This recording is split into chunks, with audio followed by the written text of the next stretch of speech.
la peste negra en 1346, la caída del Imperio Romano de Occidente, la aparición de las primeras universidades, la Guerra de los 100 años y el descubrimiento de América en 1492. Estos son algunos de los eventos más conocidos de la Edad Media, conocida también como Medievo, cuyo inicio se sitúa en el año 476 y su fin en 1492. Una época oscura de la humanidad donde reinaba la violencia y donde un leve resfriado podía acabar con tu vida. Una época en la que cada día era una ardua batalla por sobrevivir. Pero a pesar de que hoy día se sabe bastante acerca de aquellos años, también nos encontramos con la otra cara de la moneda, que son esos eventos que, aunque se ha llegado a estudiar, no son tan conocidos por la mayoría, pero son, cuanto menos, apasionantes y rodeados de una aura enigmática y casi mítica. Así que te presento 4 grandes enigmas de la Edad Media que siguen sin tener explicación clara en la actualidad. Empezamos. Número 1. La epidemia del baile. Una mañana de julio de 1518, una mujer conocida como Frau Trofea salió a las calles de Estrasburgo, Francia, y comenzó un baile compulsivo y frenético que duraría entre 4 y 6 días. En una semana se habían unido 34 personas, y en un mes, cerca de 400 se vieron afectados por la enfermedad o epidemia del baile. Al cabo de aproximadamente un mes comenzaron a sufrir invalidez en las piernas y ataques epilépticos. La mayoría murió como consecuencia de infartos, derrames y agotamiento. Al menos esto fue lo que se creyó, a causa de algunas crónicas de autores que no presenciaron el acontecimiento. Los documentos oficiales de la prefectura de Estrasburgo, escritos por testigos que sí presenciaron el hecho in situ, no hablan de muertes, solo de desvanecimiento o agotamiento. Esto fue tratado en un libro publicado en 2018 llamado 1518, La fiebre del baile, y que fue editado para acompañar la exposición de arte realizada por el Museo del Louvre para conmemorar los 500 años de esta epidemia. Se desconoce su origen, aunque se supone que se trató de un caso de histeria colectiva. Documentos históricos como apuntes de doctores, sermones, crónicas locales y regionales e incluso notas publicadas por el municipio de Estrasburgo hacían énfasis en el hecho de que las víctimas bailaban. Conforme la epidemia de baile empeoraba, los nobles, preocupados por lo que ocurría, buscaron el consejo de médicos locales, que descartaron causas astrológicas sin su lugar. Anunciaron que la epidemia se debía a una enfermedad causada por un aumento de la temperatura de la sangre. Sin embargo, las autoridades persuadieron a que la gente continuara bailando, en parte abriendo 2 mercados e incluso construyendo un escenario. Lo anterior, debido a que se creía que si las personas bailaban día y noche se mejorarían. Para incrementar la efectividad de la cura, incluso contrataron músicos para mantener a los enfermos bailando. Algunos de los bailarines fueron llevados a capillas donde buscaron la cura de su enfermedad. Las teorías modernas ponen encima de la mesa la posibilidad de una intoxicación alimentaria como causa principal. Esto, debido a los productos tóxicos y psicoactivos de los hongos del cornezuelo, que crece comúnmente en los granos de la familia del trigo, como el centeno o la cebada. La ergotamina es el principal producto psicoactivo de los hongos del cornezuelo, y está estructuralmente relacionada con el LSD. El historiador británico John Waller propuso en su libro que posiblemente una temporada de hambruna extrema pudo haber provocado fiebres altas que impulsaron momentos de desenfreno sin control. Las autoridades eclesiásticas medievales creían que se trataba de una posesión demoníaca o de una maldición. En Italia creyeron que la causa era algo más exótico: las arañas. Los lugareños lo llamaban tarantismo porque creían que el veneno del arácnido provocaba el delirio. Por último, Añadir que en junio de 1374 ocurrió otra historia muy similar en Aquisgrán, cuando los habitantes de la famosa ciudad alemana de los Reyes salieron en masa de sus casas y comenzaron a agitarse en un estado de delirio que se asemejaba a un tipo de baile incontrolado. Número 2. Los niños verdes de Bullpit, el misterio del siglo XII que desconcierta a los historiadores. Tuvo lugar en el año 1100, en el pueblo de Bullpit, en Inglaterra, y según se cuenta, los habitantes del pueblo se sorprendieron cuando encontraron a dos pequeños hermanos desorientados dentro de un pozo. El hallazgo no hubiera pasado a la historia si no fuera por una extraña particularidad que llamó la atención de los pobladores. El niño y la niña tenían la piel de color verde. Un grupo de cosechadores llevaron a los niños al pueblo. Los menores hablaban en una lengua desconocida para los aldeanos. Llevaban una ropa bastante extraña y su alimentación era a base de judías verdes y algunos otros vegetales. En el momento del rescate, los niños se encontraban en un grave estado de desnutrición. Desconocían todo lo que los rodeaba y se negaban a probar los alimentos que les ofrecían. Según Ralph de Coggeshall, el niño enfermo murió. En cambio, la niña perdió lentamente su color verde y se recuperó. Más tarde, aprendió a hablar inglés y pudo contar qué les había sucedido. Afirmaba que ella, que tomó el nombre de Agnes, y su hermano, venían de un país donde los habitantes tenían la piel verde, y el sol era opaco y verde. Un país con cavernas y pasajes subterráneos. Explicó que era un sitio donde el atardecer era eterno y que había un río que separaba su tierra de otra más iluminada. Según su relato, ella y su hermano provenían de la tierra de San Martín, donde el sol nunca brillaba, y que habían llegado a la superficie por los túneles de una cueva que recorrieron durante 2 días. Un día tropezaron con una caverna, se metieron en ella y salieron a nuestro mundo. La historia fue documentada en 2 obras escritas en latín, que cuentan con los testimonios de los pobladores. Historia de Inglaterra, del año 1189, de William de Newburgh, y Crónicas de Inglaterra de 1220, de Ralph de Coggeshall. El primero de ellos es una de las principales fuentes de historia medieval, y en ella está documentado lo que ocurrió con los niños.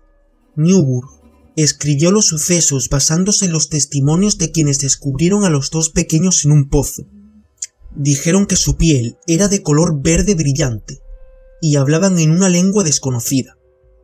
Vestían con ropas de un color y material que no se había visto antes, y, a pesar de tener hambre, rechazaron todos los alimentos que les ofrecieron. El historiador aclaró que, para él, el extraño episodio había sucedido en realidad, afirmando lo siguiente: «Me tengo que rendir ante el peso de tantos testigos y de tal calidad», manifestó. El monje Rolf de Coggeshall, por su parte, informó en Crónicas de Inglaterra que los niños fueron llevados a la casa de Richard de Kane, uno de los vecinos del pueblo, donde Agnes trabajó durante muchos años como sirvienta. El monje reunió en orden cronológico las historias que recopiló de los testigos. Ambos historiadores coincidieron en que la niña pudo sobrevivir y hablar sobre su pasado. En cuanto a las explicaciones modernas, hay varias hipótesis.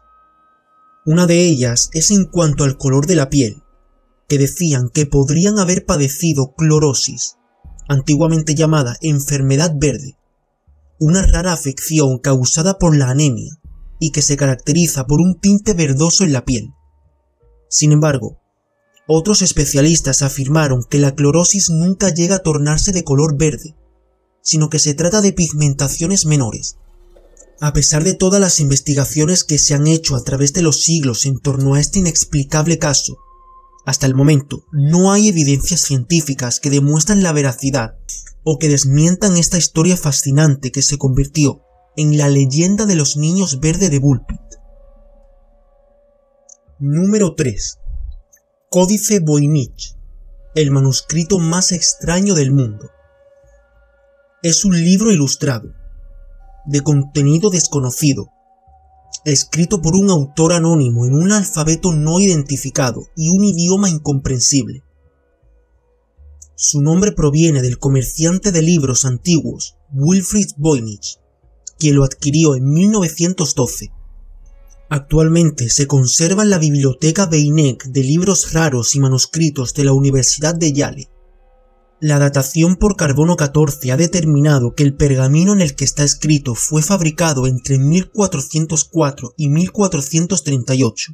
El análisis estilístico, tanto de la escritura como de las ilustraciones, ha corroborado su origen en el siglo XV y la procedencia de algún país de Europa Central, posiblemente Alemania o el norte de Italia.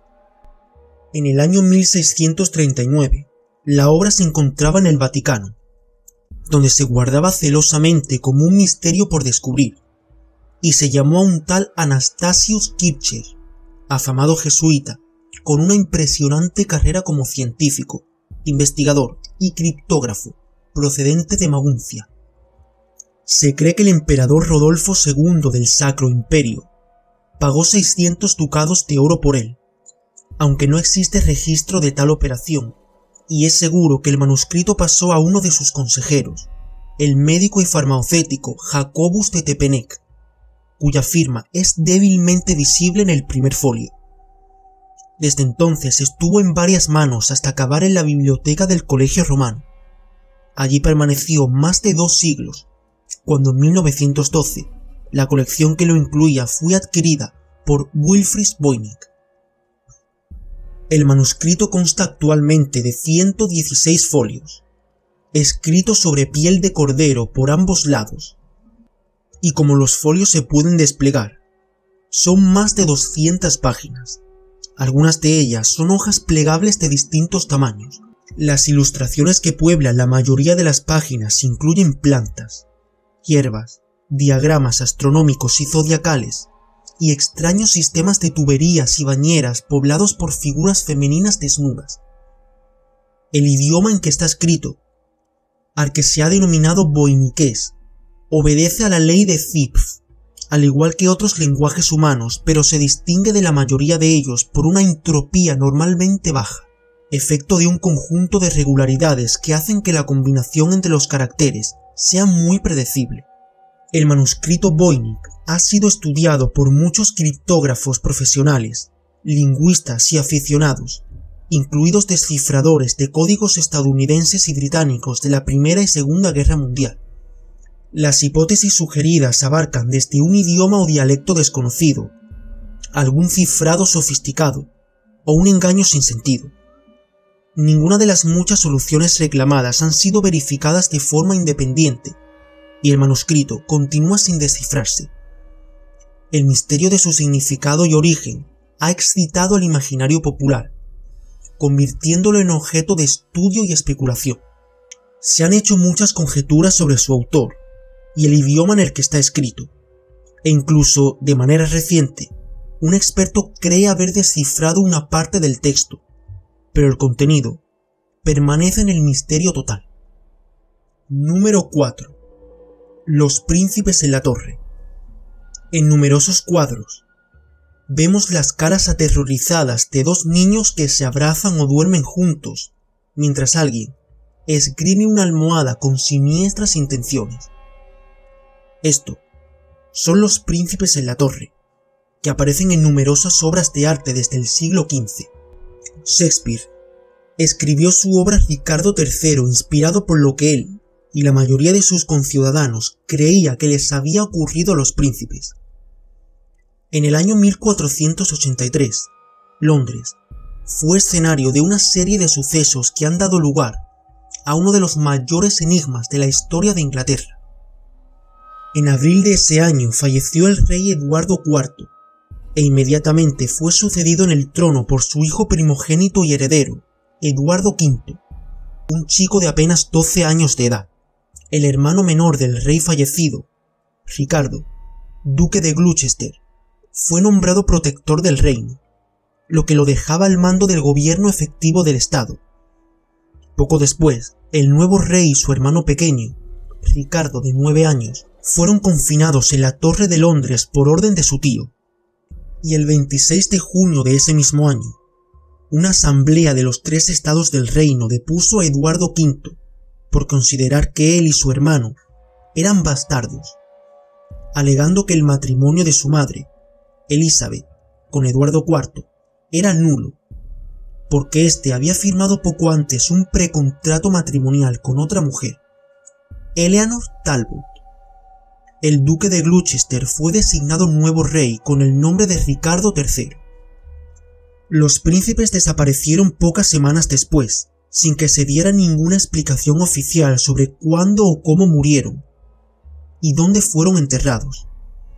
Las sospechas han recaído siempre sobre Ricardo III, un hombre ambicioso y carente de escrúpulos del que no era difícil pensar que podía haber ordenado liquidar a aquellos 2 rivales dinásticos, aunque no fueran más que unos niños. Se contaba que una noche el rey envió a un caballero de su confianza, James Tyrrell, y a otros 2 hombres a la Torre de Londres, donde ejecutaron a los 2 chicos ahogándolos con una almohada. Luego enterraron los cuerpos al pie de unas escaleras en la misma torre. Nadie volvió a saber nada nunca más. Se desvanecieron en la torre. Quedó prohibido que recibieran cualquier tipo de visita, incluida la de su madre, y otras personas afectas a ellos. Tanto Tomás Moro como Shakespeare en su obra Ricardo III coinciden en afirmar que fue el rey el que mandó matar a sus sobrinos encerrados en la torre. La leyenda explica que unos hombres fueron enviados por el monarca para que asfixiaran a los príncipes con una almohada mientras dormían. Eduardo y Ricardo fueron encerrados en el mes de abril de 1483 y se cree que no llegaron vivos al verano. En 1674, unos obreros encontraron 2 pequeños esqueletos que ahora reposan en la abadía de Westminster. Según los historiadores, lo más probable es que esos esqueletos sean de los chicos. Sin embargo, a pesar de las suposiciones, no se sabe con exactitud cómo fallecieron. Tampoco se sabe a ciencia cierta si los restos encontrados son realmente de los príncipes o de otros niños. En los años 30 se hizo un estudio de los huesos encontrados y se vio que realmente correspondían a 2 niños, pero con certeza no se pudo decir nada más.